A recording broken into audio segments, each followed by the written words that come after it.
हरियाणा की हर अपडेट के लिए बेल आइकन दबाएं और सब्सक्राइब करें STV हरियाणा न्यूज। नमस्कार, मैं संदीप निरंजन सरकार लेकर हाजिर हूं सुपरफास्ट 100।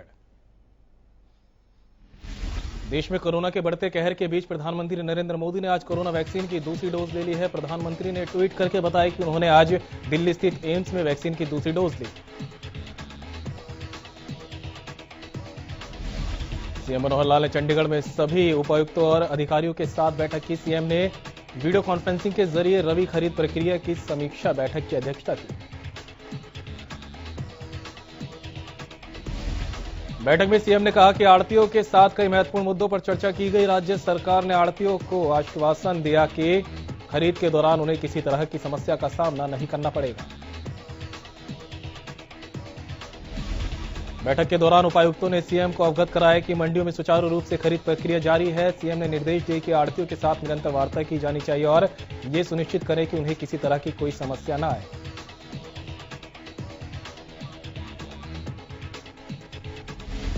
हरियाणा विधानसभा अध्यक्ष ज्ञानचंद गुप्ता ने डीजीपी को पत्र लिखा। ये पत्र बजट सत्र के दौरान अकाली दल के विधायकों की तरफ से सीएम मनोहर लाल पर हमले को लेकर लिखा गया। विधानसभा अध्यक्ष ने डीजीपी से घटना के लिए जिम्मेदार लोगों की जानकारी ली और उन पर की गई कार्रवाई का ब्यौरा मांगा। अध्यक्ष ज्ञानचंद गुप्ता ने कहा कि मामले में जांच के लिए हरियाणा के डीजीपी ने 3 सदस्यीय कमेटी गठित की थी। कमेटी ने अपनी अधूरी रिपोर्ट पेश की है।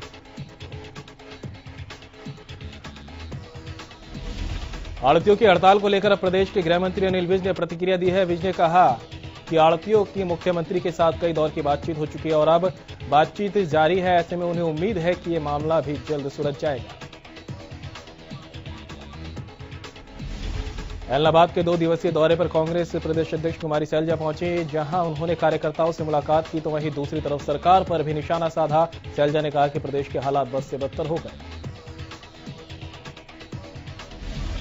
पूर्व सीएम भूपेंद्र सिंह हुड्डा ने गुरुवार को करनाल अनाज मंडी का दौरा किया। भूपेंद्र सिंह हुड्डा ने 2 टूक कहा कि सरकार किसानों के साथ अलग अलग प्रयोग ना करे। साथ ही उन्होंने कहा कि सरकार को किसान की मर्जी पर छोड़ना चाहिए कि वो पेमेंट कैसे लेंगे। कांग्रेस के राज्यसभा सांसद दीपेंद्र हुड्डा ने एक बार फिर प्रदेश सरकार पर निशाना साधा। दीपेंद्र हुड्डा ने कहा कि सरकार ने भले ही विश्वास मत हासिल कर लिया हो, लेकिन सरकार जनता के विश्वास पूरी तरह से खो चुकी है। हुड्डा ने कहा कि सरकार को इस बात पर आत्ममंथन करना चाहिए कि उसके खिलाफ जनता में इतना रोष क्यों है। बीजेपी सरकार की दिशाहीन नीतियों ने प्रदेश का भट्टा बैठा दिया। हरियाणा के नए राज्य चुनाव आयुक्त के लिए धनपत सिंह का नाम तय किया गया है। धनपत सिंह रिटायर्ड IAS है, जिन्हें राज्यपाल ने शपथ दिलाई। कृषि कानूनों के खिलाफ किसानों का आंदोलन 134वें दिन भी लगातार जारी है। इस बीच संयुक्त किसान मोर्चा ने नई रणनीति तैयार कर ली है। आंदोलन को तेज करते हुए किसान 10 अप्रैल को KMP जाम करेंगे, जिसके बाद 13 अप्रैल को दिल्ली बॉर्डर बैसाखी मनाई जाएगी। 14 अप्रैल को संविधान बचाओ दिवस मनाया जाएगा। उसाम में संयुक्त किसान मोर्चा के नेतृत्व में नए क्षतिपूर्ति कानून को लेकर किसानों ने प्रदर्शन किया और कानून की प्रतियां भी जलाई। किसानों ने कहा कि देश का किसान सड़कों पर प्रदर्शन कर रहा है तो सरकार क्षतिपूर्ति कानून लेकर आ गई। कैथल में किसानों ने हरियाणा संपत्ति क्षति वसूली विधेयक 2021 की प्रतियां जलाई। प्रदर्शनकारियों ने कहा कि सरकार किसान आंदोलन को दबाने के लिए नए नए हथकंडे अपना रही है। प्रदर्शनकारियों का कहना है कि आंदोलन को इतना समय हो गया है, फिर भी सरकारी या गैर सरकारी संपत्ति को हानि नहीं पहुंचाई गई है। सरकार जब तक 3 कृषि कानूनों को वापस नहीं लेती, तब तक इस तरह के धरने प्रदर्शन होते रहेंगे। हरियाणा आढ़ती एसोसिएशन ने फैसला लिया है कि वो न मंडी में गेहूं का तोल करेंगे, न लोडिंग करेंगे। आढ़तियों की मांगों पर सरकार ने राजी न होने के बाद आढ़ती एसोसिएशन की ओर से यह फैसला लिया गया। आढ़ती चाहते हैं कि सरकार अपने पिछले वादे पर रहे, क्योंकि सरकार ने पहले ये कहा था कि मेरी फसल मेरा ब्यौरा पर यह बात ऑप्शनल होगी। जब सरकार ने कहा कि अब हम सीधे किसानों के खाते में पैसा डालेंगे। आढ़तियों का कहना है कि सरकार के इस फैसले से किसान और आढ़ती का भाईचारा खत्म हो जाएगा। आढ़तियों ने कहा कि जब तक सरकार उनकी मांगे नहीं मानती, तब तक वो काम नहीं करेंगे। सोनीपत की नई अनाज मंडी में अपनी मांगों को लेकर आढ़ती एसोसिएशन का प्रदर्शन जारी है। आढ़तियों के विरोध की वजह से किसानों की फसलों की खरीद नहीं हो रही, जिसकी वजह से किसान परेशान है। वहीं आढ़तियों का कहना है कि एजेंसी फसल की खरीद करने के बाद नमी का हवाला देकर फसल को वापस भेज रही है, जिससे उन्हें नुकसान हो रहा है। किसानों के खाते में सीधे भुगतान को लेकर आढ़ती और सरकार में चल रही तनातनी के बीच भारतीय किसान यूनियन ने भी अपनी ताल ठोक दी। भारतीय किसान यूनियन ने कहा है कि जब फसल किसान पैदा करता है तो किसान के खाते में सीधा पैसा देने से ऐतराज क्यों है। साथ ही कहा कि आढ़तियों का इससे कोई भी लेना देना नहीं होना चाहिए। किसान के खाते में सीधा भुगतान होना चाहिए। साथ ही उन्होंने 10 अप्रैल को केएमपी को 24 घंटे के लिए जाम करने की बात भी कही। किसानों की फसल उठान को लेकर प्रशासन की ओर से किए गए दावे खोखले साबित होते दिख रहे हैं। दरअसल बल्लभगढ़ की अनाज मंडी में तुलाई का साधन न होने से किसानों को परेशानी हो रही है, जिसके चलते मंडी में गेहूं का उठान नहीं हो पा रहा। मंडी में गेहूं की फसल का उठान न होने की वजह से मार्केट कमेटी के अधिकारी भी परेशान दिख रहे हैं। उन्होंने बताया कि इसे लेकर आला अधिकारियों से बात की जा रही है। साथ ही मंडी में अनाज का उठान न होने से भी काफी परेशानियों का सामना करना पड़ रहा है। सिरसा अनाज मंडी में फसलों की तुलाई नहीं हुई। वहीं किसान मंडी में गेहूं की फसल लेकर पहुंच रहे हैं। गेट पास कटने और मैसेज मिलने के बाद फसल मंडी में आई, लेकिन तुलाई न होने से किसान परेशान हैं। किसानों का कहना है कि उन्हें फसल मंडी में लेकर आने का मैसेज मिला, लेकिन मंडी आढ़ती उनकी फसल की तुलाई नहीं कर रहे। अब फसल मंडी में आ गई है और तुलाई नहीं होने तक वे रखवाली करने को मजबूर हैं। अपनी मांगों को लेकर गुरुवार को आढ़ती हड़ताल पर चले गए, तो वहीं सरकार ने भी आढ़तियों की हड़ताल को देखते हुए अपनी तैयारी कर ली और डिपो होल्डर की मदद से खरीद कार्य पर जाने का फैसला किया। इसी कड़ी के तहत अंबाला शहर नई अनाज मंडी में करीब 25 डिपो होल्डर्स ने आढ़ती के लाइसेंस के लिए आवेदन किया और अब इन डिपो होल्डर्स को आढ़तियों के लाइसेंस जारी कर दिए गए हैं। तो वहीं मंडी सुपरवाइजर का कहना है कि मंडी ठीक चल रही है। अगर आढ़ती हड़ताल पर भी रहते हैं तो भी हमारी तरफ से गेहूं की खरीद की जाएगी। सिरसा मंडी में भी आढ़तियों ने डायरेक्ट पेमेंट के विरोध में तुलाई का काम बंद कर दिया। तुलाई का काम शुरू करवाने और आढ़तियों की समस्या के बारे में जानने के लिए उपायुक्त ने आढ़ती एसोसिएशन के प्रतिनिधि मंडल के साथ बैठक की। फतेहाबाद में अनाज मंडी में व्यापारियों की मीटिंग हुई। बैठक में निर्णय लिया गया कि अनाज मंडी में गेहूं की तुलाई और झराई नहीं होगी, केवल ट्रॉलियों से गेहूं को उतारा जाएगा। प्रधान ने बताया कि व्यापार मंडल की मुख्य मांग है कि गेहूं का भुगतान आढ़तियों के माध्यम से ही किसान की इच्छानुसार किया जाए। हरियाणा आढ़ती एसोसिएशन ने फैसला लिया है कि वो न मंडी में गेहूं का तौल करेंगे न लोडिंग करेंगे, जिसके बाद मजदूरों ने भी काम करने से मना कर दिया। दरअसल आढ़तियों की पिछली पेमेंट बकाया है, जिसके चलते आढ़तियों ने यह फैसला लिया। वहीं आढ़तियों की मांग है कि सरकार इस बात को ऑप्शनल कर दे कि किसान को सरकार से सीधे पैसा चाहिए या फिर आढ़तियों के जरिए। फिलहाल मंडी में आढ़तियों और मजदूरों की तरफ से काम बंद है, जिससे अब सरकार और प्रशासन की मुश्किलें बढ़ गई।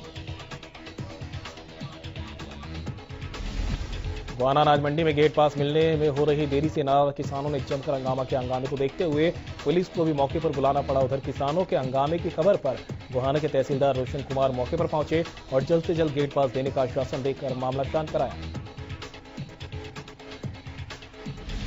दरअसल मंडियों में गेहूं की आवक तेज हो गई है। किसान कटाई के बाद अपना गेहूं बेचने के लिए अनाज मंडी में ला रहे हैं, लेकिन किसानों का गेहूं बिना गेट पास के बिक नहीं रहा। किसानों को गेट पास लेने के लिए सुबह से ही लंबी लाइनों में खड़े होकर गेट पास का इंतजार करना पड़ रहा है। कई घंटे लाइन में खड़े होने के बाद भी किसानों को खाली हाथ वापस लौटना पड़ा। बिना गेट पास के कोई भी आढ़ती किसानों के गेहूं को नहीं खरीद रहा। गेट पास को लेकर किसानों को भारी परेशानी का सामना करना पड़ रहा है और यही वजह है कि किसानों का गुस्सा फूट गया और उन्होंने जमकर हंगामा किया। बल्लभगढ़ के अनाज मंडी में गेहूं तुलाई न होने के कारण किसानों को भारी परेशानियों का सामना करना पड़ा। वहीं जाम के चलते करीबन 1 किलोमीटर घूमकर किसान मंडी पहुंचे। इसके अलावा किसानों को अपने गेहूं तुलाई के लिए भी घंटों का इंतजार करना पड़ा। गोहाना अनाज मंडी में आढ़तियों की हड़ताल दूसरे दिन भी जारी है। इससे किसानों को काफी परेशानियों का सामना करना पड़ रहा है। दरअसल आढ़तियों की मांग है कि सरकार ने जो गेहूं के उठान को लेकर ऑनलाइन पंजीकरण शुरू किया, उससे उन्हें काफी दिक्कतें आ रही है। आढ़तियों का यह भी कहना है कि पिछले सालों की तरह ही गेहूं का उठान कार्य मैनुअल किया जाए। गौरतलब है कि किसान पहले तो गेट पास लेने के लिए कई घंटों लाइन में खड़े होकर परेशान होते हैं और अब उसके बाद मंडी में आढ़तियों की हड़ताल से परेशान हैं। सोनीपत की नई अनाज मंडी में मंडी प्रशासन के असिस्टेंट सेक्रेटरी और उसके सहयोगी किसान हेल्प डेस्क पर बिना मास्क के दिखाई दिए, जबकि किसानों से लगातार कोविड नियमों का पालन करने की अपील की जा रही है।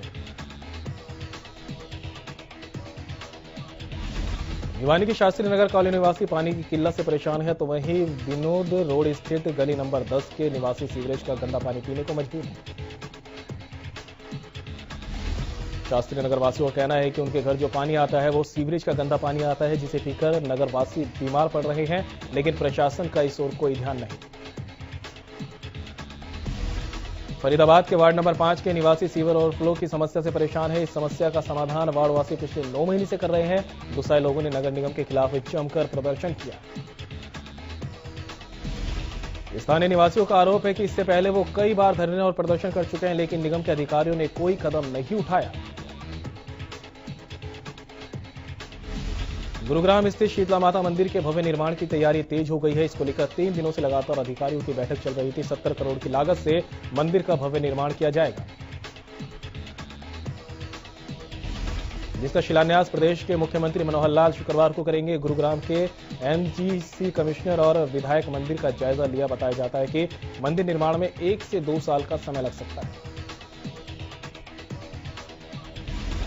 जाकर सब्जी मंडी के पास से सीआईए की टीम ने एक शख्स को 600 नशीली गोलियों के साथ काबू किया। पुलिस ने बताया कि रूटीन चेकिंग के दौरान कार्रवाई को अंजाम दिया गया। पकड़ा गया आरोपी फोटोग्राफर का काम करता है। देश में कोरोना वायरस के मामलों में लगातार बढ़ोतरी हो रही है। पिछले सभी रिकॉर्ड तोड़ते हुए बुधवार को देश में 1.25 लाख से ज्यादा नए मामले दर्ज किए गए। वहीं पिछले 24 घंटे में देश में कोरोना वायरस के 1,26,789 नए केस सामने आए, जबकि कोरोना से 685 लोगों की मौत हुई है। पिछले 4 दिनों में ये तीसरी बार है देश में एक दिन में आने वाले केस का आंकड़ा 1 लाख के पार है। हरियाणा में कोरोना की रफ्तार तेजी से बढ़ रही है। बीते 24 घंटे में 2,366 नए मरीजों की पुष्टि हुई, जिनमें से गुरुग्राम में 611, फरीदाबाद में 280, करनाल में 222 और सोनीपत में 70 नए मामले सामने आए। कोरोना महामारी लगातार अपना कहर बरपा रही है। इसी बीच रतिया के राजकीय कन्या महाविद्यालय में स्वास्थ्य विभाग की सैंपलिंग के दौरान 12 छात्राएं कोरोना पॉजिटिव पाई गई, जिसके बाद छात्राओं के अभिभावकों और स्कूल स्टाफ में हड़कंप मच गया। इस दौरान स्कूल के प्रिंसिपल शमशेर सिंह ने बताया कि छात्राओं के पॉजिटिव आए जाने पर उन्हें होम क्वारंटाइन किया गया। साथ ही स्वास्थ्य विभाग ने कड़े कदम उठाते हुए आगामी आदेशों तक स्कूल की इमारत को बंद करने के आदेश दिए। स्कूल की बिल्डिंग को सैनिटाइज भी किया जा रहा है। इस पर स्वास्थ्य विभाग के एसएमओ डॉक्टर भरत सिंह ने शहरवासियों को संदेश दिया है कि कोरोना को हल्के में ना ले, मास्क लगाएं और 2 गज की दूरी बनाए रखें। प्रदेश भर में एक बार फिर से कोरोना के खतरे की घंटी बजने लगी है। इसी बीच भिवानी में भी कोरोना के आंकड़े लगातार बढ़ते जा रहे हैं। दरअसल पिछले एक हफ्ते में रोजाना 200 से ज्यादा कोरोना के नए मामले सामने आए। संक्रमण को ध्यान में रखते हुए अब जिला प्रशासन सख्त हो गया है और कोरोना महामारी से बचने के लिए सख्ती बरतनी शुरू कर दी, जिसके लिए उपायुक्त जयवीर सिंह आर्य ने जिले में 4 कमेटी बनाई, जो जिले में होने वाले किसी भी कार्यक्रम के दौरान निगरानी रखेंगी। उन्होंने निर्देश दिए कि जिला के सभी होटल, रेस्टोरेंट और बार रात 9 बजे तक ही खुलेंगे। साथ ही कोरोना संक्रमण से बचाव के लिए लोगों को मास्क पहनना और उचित दूरी बनाए रखना भी जरूरी होगा।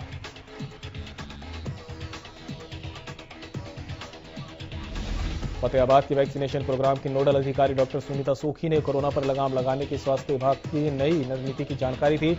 उन्होंने बताया कि कोरोना को बढ़ने से रोकने के लिए ज्यादा से ज्यादा लोगों का वैक्सीनेशन कराया जाएगा। 1 महीने तक 7 दिन कोरोना वैक्सीन लगाई जाएगी। इसके लिए स्वास्थ्य विभाग ने 1 अप्रैल से सभी स्वास्थ्य कर्मियों की छुट्टियां भी रद्द कर दी है। डॉक्टर सुनीता सूखी ने बताया कि जो लोग 45 साल से अधिक की उम्र के हैं, उन्हें कम से कम समय में कोरोना से बचाव का टीका लगाया जाएगा। कोरोना के चलते उत्तराखंड सरकार ने लौटाई बसें। फतेहाबाद से हरिद्वार के लिए निकली हरियाणा रोडवेज की बसों को उत्तराखंड सरकार ने वापस लौटा दिया। दरअसल कोरोना के बढ़ते मामलों के चलते अब अगर किसी को हरिद्वार जाना है तो उसके पास कोरोना नेगेटिव रिपोर्ट होनी चाहिए। अगर किसी के पास कोरोना की नेगेटिव रिपोर्ट नहीं है तो उसे बस में सफर नहीं करने दिया जाएगा। फतेहाबाद रोडवेज विभाग ने यह फैसला किया। उत्तराखंड सरकार ने आदेश दिए हैं कि उनके राज्य में जो भी प्रवेश करेगा उसके पास कोरोना नेगेटिव की रिपोर्ट होनी चाहिए। इसी वजह से टोहाना से हरिद्वार के लिए निकली बसों को वापस भेज दिया गया। यात्रियों के साथ ही बस चालक और परिचालक के पास भी कोरोना की नेगेटिव रिपोर्ट होना अनिवार्य है।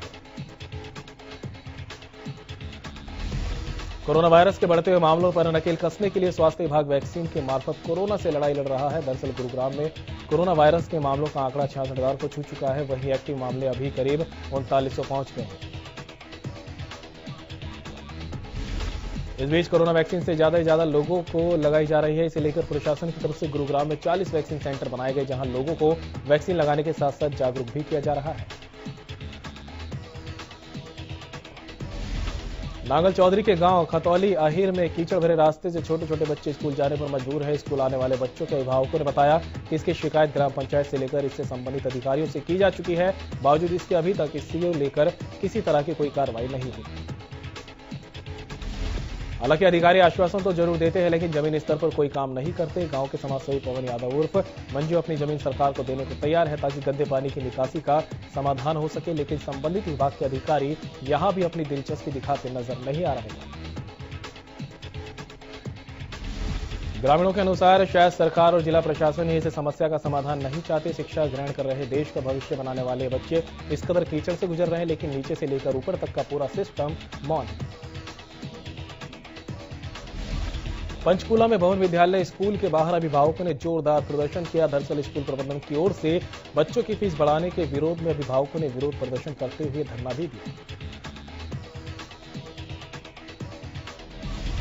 इस दौरान पूर्व मुख्यमंत्री चौधरी चंद्रमोहन ने भी मौके पर पहुंचकर अभिभावकों का समर्थन किया। बता दें कि अभिभावकों ने स्कूल प्रबंधन के खिलाफ जमकर नारेबाजी की। इस मौके पर पुलिस मौजूद रही। कनीना के एक गांव की 5वीं कक्षा की 8 साल की छात्रा के साथ छेड़छाड़ करने और धमकी देने के मामले में पुलिस ने आरोपी के खिलाफ पॉक्सो एक्ट व धमकी देने का केस दर्ज कर लिया। छात्रा स्कूल से घर लौटी थी तो घर पर कोई नहीं था। उसी का फायदा उठाकर आरोपी ने छात्रा के साथ छेड़छाड़ की। हांसी में अंधविश्वास में डूबे माता पिता ने नवजात बच्चे को मंदिर में चढ़ाया। मासूम को मंदिर के साधु को सौंपा गया। समाधा मंदिर में चढ़ावे की रस्म हुई, जिसका वीडियो सोशल मीडिया पर वायरल हो रहा है। पुलिस ने कार्रवाई करते हुए बच्चे के माता पिता को तलब किया। फतेहाबाद पुलिस के एंटी नारकोटिक्स सेल ने माजरा रोड के पास एक बाइक सवार युवक को गिरफ्तार किया। युवक के कब्जे से 50 ग्राम हेरोइन बरामद की गई। पुलिस ने नाकेबंदी के दौरान ये गिरफ्तारी की। पकड़ी गई हेरोइन की कीमत करीब 2 लाख बताई जा रही है। आरोपी युवक की पहचान अशोकनगर के करम सिंह के तौर पर हुई है। पुलिस ने आरोपी के खिलाफ एनडीपीएस एक्ट के तहत मामला दर्ज कर आगे की कार्रवाई शुरू कर दी। जाखल मंडी में सीआईए स्टाफ को कामयाबी मिली है। यहां पुलिस ने एक तस्कर को 1 किलो 260 ग्राम अफीम के साथ गिरफ्तार किया। मामले में डीएसपी टोहाना ने बताया कि सीआईए फतेहाबाद की टीम को ठंड जाखल में गश्त के दौरान कुछ लोग संदिग्ध हालत में मिले, जिन्हें पुलिस ने काबू किया। कैथल में आपसी रंजिश के चलते एक महिला की उसके 2 सगे देवरों ने हत्या कर दी। आरोपियों ने महिला के शव को ईंटों से बांधकर नदी में फेंक दिया था।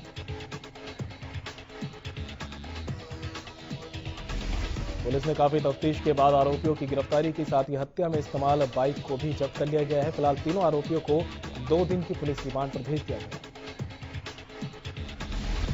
इधर अम्बाला शहर के रंजीत नगर इलाके के लोग पत्थरबाजी की घटना से परेशान हैं। इलाके में बीते 5-6 दिनों से अज्ञातों द्वारा ईंट के रोड़े और पत्थर फेंके जा रहे हैं, जिससे रंजीत नगर के निवासियों में खौफ का माहौल बना है।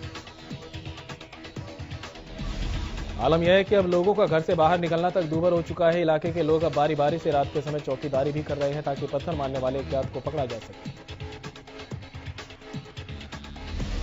रोहतक में स्टेशन पर खड़ी पैसेंजर ट्रेन में अचानक आग लग गई। आग की चपेट में आने से ट्रेन की 4 बोगियां जलकर खाक हो गई। मशक्कत के बाद दमकल की गाड़ियों ने आग पर काबू पाया। आग कैसे लगी, फिलहाल इसकी जांच की जा रही है। ट्रेन को रोहतक से चलकर दिल्ली जाना था। हिसार के सेक्टर 16-17 की झुग्गियों में आग लगने से अफरा तफरी मच गई। बताया जा रहा है कि इस बस्ती में करीब 250 झुग्गियां हैं, जिनमें से 50 से ज्यादा झुग्गियां जलकर खाक हो गई। झुग्गियों में रखे सिलेंडर के फटने की वजह आग और भी ज्यादा भड़क गई। फरीदाबाद की पर्वतीय कॉलोनी में गुरुवार को लोगों ने सीवर ओवरफ्लो की समस्या से परेशान होकर नगर निगम की शव यात्रा निकाली। इस दौरान लोगों ने जमकर नारेबाजी भी की।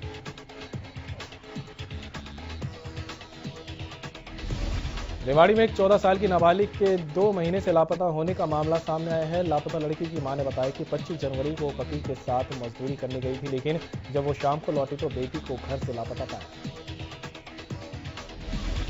जिसके बाद उन्होंने मामले की शिकायत मॉडल टाउन पुलिस को दी, लेकिन 2 महीने बीत जाने के बावजूद अब तक पुलिस गुमशुदा नाबालिग लड़की को तलाश नहीं कर पाई है। लापता लड़की की मां हर रोज अपनी बेटी के लिए दर दर भटकने को मजबूर है।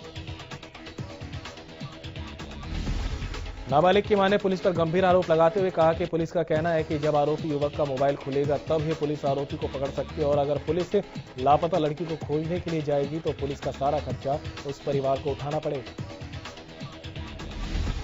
प्रदेश में नशा तस्करों के खिलाफ पुलिस की टीम का एक्शन जारी है। टोहाना में सीआईए पुलिस की टीम ने गश्त के दौरान एक व्यक्ति को लाखों रुपए की अफीम के साथ गिरफ्तार किया।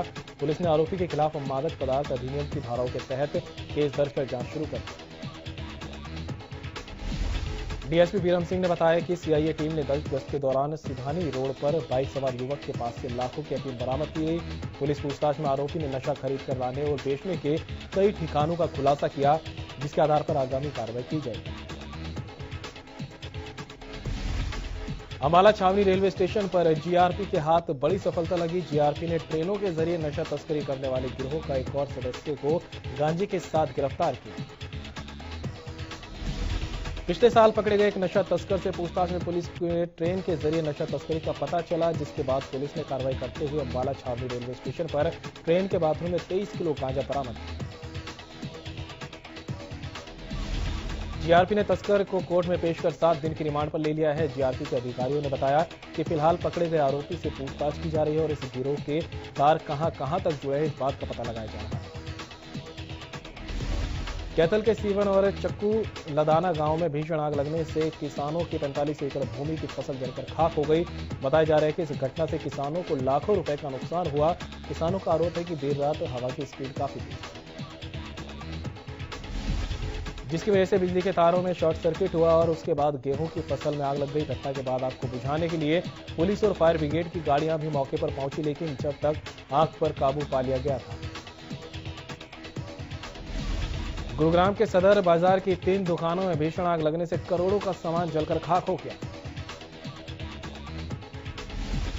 दमकल विभाग को शाम करीब 5:30 बजे सदर बाजार की हार्डवेयर केमिकल शॉप पर आग लगने की सूचना मिली, जिसके बाद जब दमकल विभाग की गाड़ियां मौके पर पहुंची तब आग ने विकराल रूप ले लिया था। गुरुग्राम के चीफ फायर अधिकारी ने बताया कि आग इतनी भयानक थी कि सोहना, पटौदी और फरीदाबाद के दर्जनों फायर टेंडरों की मदद से आग पर काबू पाया गया। हालांकि अब तक आग लगने की वजह का पता नहीं चल सका। अटेली मंडी के वार्ड नंबर 2 में रेलवे बाउंड्री के पास खड़ा पेड़ अचानक से गिर पड़ा। पेड़ के नीचे बच्चे खेल रहे थे। राहत की बात यह रही कि बच्चे को किसी भी तरह का कोई नुकसान नहीं हुआ, लेकिन पेड़ गिरने से गाड़ी, घर की दीवार और शौचालय पूरी तरह से टूट गया। उकलाना में डीएसपी ने मजिस्ट्रेट विजय कुमारी की मौजूदगी में 1168 शराब की बोतलों को नष्ट किया। ये शराब 30 मुकदमों में पकड़ी गई थी। चरखी दादरी में डीसी के निर्देश पर शिक्षा विभाग अधिकारियों ने सभी सरकारी स्कूलों का निरीक्षण किया, जिसमें 41 ऐसे स्कूल सामने आए जहां कोविड-19 की गाइडलाइनों का उल्लंघन किया जा रहा था। इन स्कूल मुखियाओं को कारण बताओ नोटिस जारी कर दिया गया।